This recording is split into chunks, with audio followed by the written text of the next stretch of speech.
ஐயா, என்னங்கய்யா நீங்க இன்னைக்கு உங்களுக்கு தீர்ப்புன்னு சொல்லியிருந்ததுல அதுக்குள்ள எதுக்கு தோட்டத்துக்கு போனீங்க?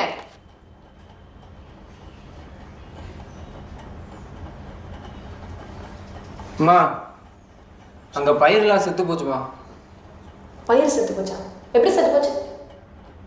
அம்மா, தோட்டத்தில் போட்டிருந்த பயிரெல்லாம் ஏதோ இதாகி அழுகி ஏன் நீங்க தானே பார்த்துக்கிட்டு இருந்தீங்க? இப்போ வரைக்கும் நான் தாம்மா பார்த்துக்கிட்டு இருந்தேன். 2-3 நாளாக அந்த பசங்க பார்த்துக்கிட்டு இருந்தாங்க.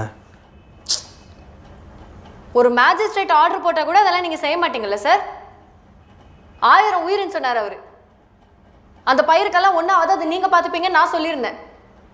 இப்போ என்னாச்சு என் வார்த்தை? எல்லாத்தையும் கொண்டுட்டீங்க. இப்போ அந்த பயிரெல்லாம் நீங்கள் கொண்டீங்களா, அந்த பசங்க கொண்டாங்களா?